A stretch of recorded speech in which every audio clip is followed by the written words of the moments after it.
Good morning, everyone, and welcome to this week's update. What a couple of weeks it's been, obviously at the Halifax Academy, and I first of all just want to thank everyone, all the families, all the children, teachers, staff, everybody who has contributed to such a successful couple of weeks. And it's been quite incredible how quickly the community has come together, how quickly the schools come together to continue the high quality education that you as families have come to expect and that we as teachers and staff have come to expect of each other. So I just wanted to first of all say thank you to that. There have been some real successes over the last 2 weeks. So we've had sort of like 2 weeks cycle of learning, and the engagement has been really, really positive from early years and year one in reception, obviously in year one, and with the engagement of Tapestry. That's been absolutely fantastic, and that's available throughout the day.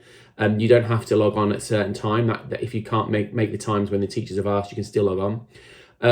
Up into year 6, where the engagement in live lessons has been over 80%, all the way through 7, 8, 9, 10 and 11 in secondary school. Some really, really high quality engagement. I would like to challenge year 7s and year 9s to increase that. You're the lowest year groups in the school to engage with all of your work. It's really important that you get engaged. Year 7s, obviously, you've had such a broken and a strange start to life at Halifax Academy. It's really important that you don't get further behind than you already are. And with year 9s, you've got a really challenging year group, year 9s, because you will probably be assessed as normal in 2 years' time with your GCSEs, irrespective of how much impact this has had on you in year 8 and in year 9. So it's so important that you engage now. And also, I've just wanted to say some thank yous and some well dones to specific tutor groups in secondary. So 7Y2, you've got the highest engagement in year 7, 8Y1, highest engagement in year 8. We've got 9PC, highest engagement in year 10, 10AM, highest engagement in year 10, and 11OM is the highest engagement in year 11. So well done those form groups and tutors for pushing that. Obviously, I'll be updating that next week, see if different year groups have leapfrogged each other. But at the moment, year 8, you are engaging the highest, then year 11, then year 10, then year 7, then year 9. So some more work to do there, please, guys, because it's really important that you engage. If you engage, if you're keeping up with your online learning, it means that you won't have gaps. So staff have worked incredibly hard to make sure that if students engage at home, they won't come back to school with gaps. We can just carry on the curriculum as normal. So, also in primary, I know that we're giving you a lot of phone calls at the moment. This is to make sure that you're okay, make sure that your families are all right, that you're safe, and also to offer any support, because we know that primary school children, it's more difficult to engage and to do home learning with those. So please do answer the phone if you get a phone call from school. It's really important that we make contact with you to make sure that you're okay. So as I am sure you are aware, the government this week released its consultation on what's happening with year 10 and 11 exams. So this is the ideas they've got at the moment. And at the moment, they're asking families and, they're asking schools what they think. So there will be a portfolio of evidence that schools will use to make a judgment on what grade the student might get. Now that evidence will collect schoolwork and homework and mock exams. It's a whole range of evidence that schools have to create, go through a process to make sure that's fair. And there may be, and this is what the government are consulting on at the moment, there may be a small assessed piece of work, like a mini exam effectively, that happens in the school. So that's what's talking at the moment.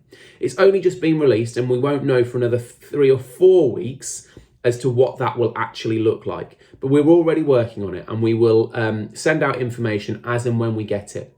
But the key message there is to make sure that you're continuing to engage. It's really important that every student across the school, but in particular 10 and 11, carry on with their schoolwork. If you're having challenges now, that'll have a real impact. And if you're not engaging now, it'll have a real impact on your final grade. And that's something we want to avoid. So we've also just wanted to update you on the free school meal vouchers. We sent out vouchers last Thursday to families. I know there's been delay in post. So we've sent those vouchers out and we will be using the Edenred scheme like we did in the summer again to distribute electronic vouchers to families for free school meals. But as always, if you've got any concerns with that, then please do contact the school. And finally, I just wanted to talk about laptops and laptop supply. We've given out over 200 laptops now to families. We're trying to get some more. We're trying to get another 150. Try and provide as much laptop provision as possible. So we are doing our best, but clearly that is limited. We don't have infinite number of laptops. So we're trying to support families the best we can. And as we have done, please continue to talk to school about it. Please continue to contact progress leaders or your teacher in primary school if you do need any further support, and we'll do what we can. But so far, the engagement has been absolutely brilliant, as I've already said. And lastly from me, just wanted to talk about safety and well-being. Please make sure you're looking after yourselves. Infection rates are dropping in the local community, which means the lockdown is having an impact. So hopefully we can get everybody back to school as quickly as possible. I expect that we'll have a phased return back to school when the lockdown restrictions are ended. And we'll give you more information about that. There's been no discussion about that at government level at all so far. But please keep safe. Please keep on following social distancing. Really important to wear masks out in the community and when you're in shops and things, and looking after each other. That's so important because that's one of the biggest ways you can stop infections. And also make sure that if you're available, if anybody in your family is being offered a letter for vaccinations, we take those.